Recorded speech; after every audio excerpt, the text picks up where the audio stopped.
questão energética, né? Bem, o exemplo que o Freud traz a seguir é a questão do bebê com fome, né? Ele entra pela fome, ele começa pela fome, né? E ele concebe que a questão do erotismo, né, do sexo, se acavalam, né, na questão da fome, né, nesse momento em que ele está escrevendo o projeto, né? Ele descreve o seguinte: uma criança, né, ela, uma vez fora do útero, ela deixa de dispor dos meios que ela tinha intraútero, né, para aliviar-se das tensões dolorosas da fome, dos mal-estares de modo geral, né, que em útero imediatamente, numa continuidade praticamente, quer dizer, aquilo pelo corpo da mãe que a circundava, né?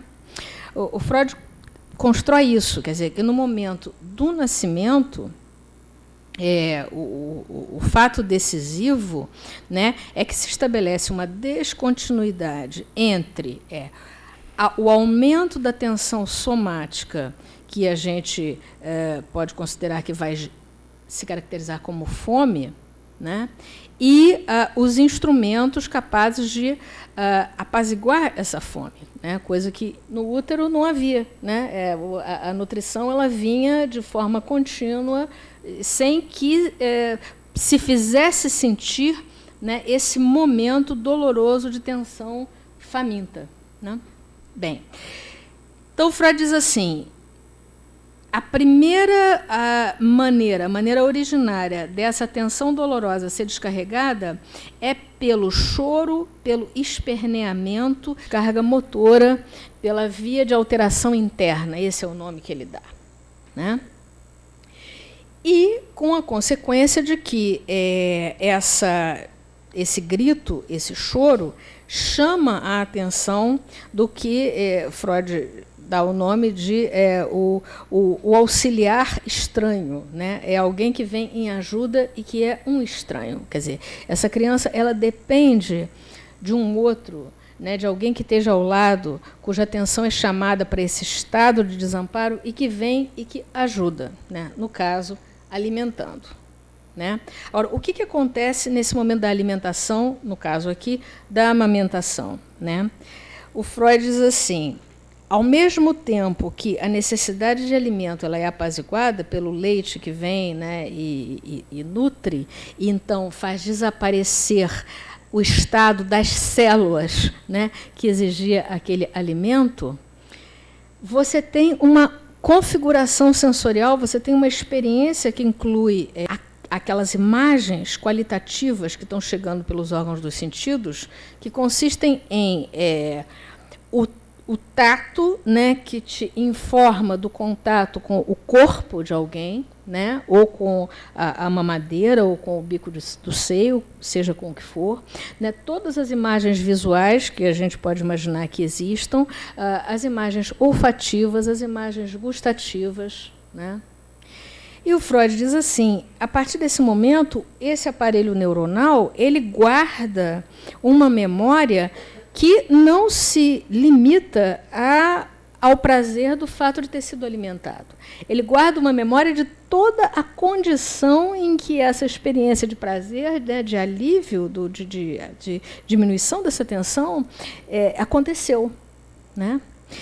E o Freud propõe o seguinte, ele diz assim: na próxima vez em que houver um aumento de tensão vindo interna por somação, essa energia tenderá a percorrer as vias neuronais que se tornaram permeáveis, que, portanto, guardaram a memória dessa experiência até o ponto da reprodução alucinatória de toda a configuração sensorial perceptiva que se deu no primeiro no momento da mamada originária mítica, né?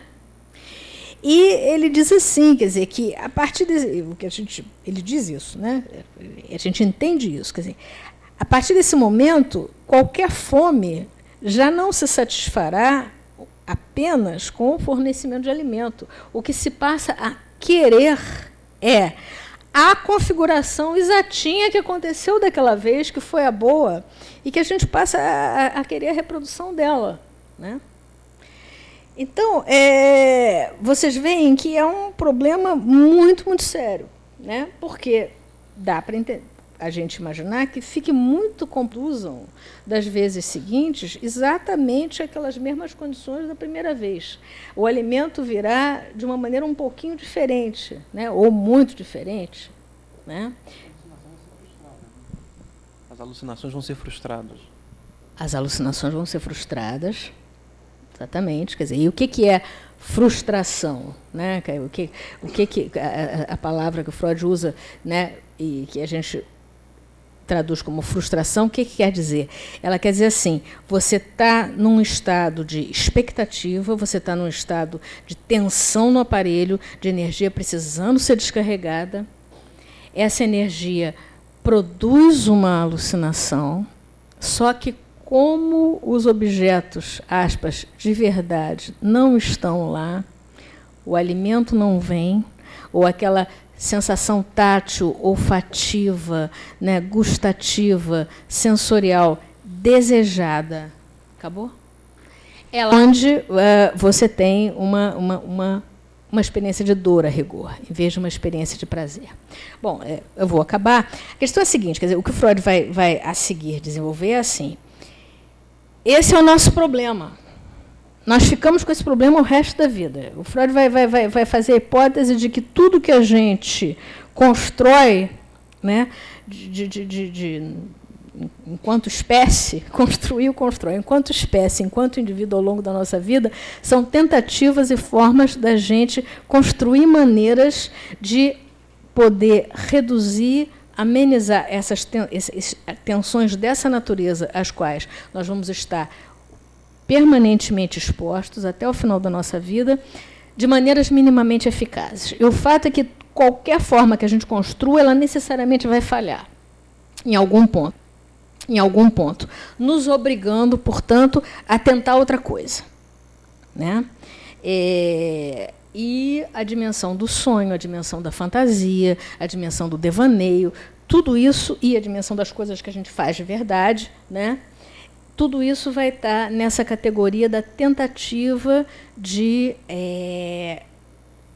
evitar experiências de dor, que são essas, de tensão energética, que causa dor, que causa sofrimento, que é violenta, que imperativamente precisa ser eliminada, né? Que necessariamente precisa envolver elementos da periferia externa que a gente não controla, ou não controla inteiramente, e a gente vai se equilibrando, então, e inventando maneiras, né? Então, é isso. Vou terminar por aqui, passar. Obrigada.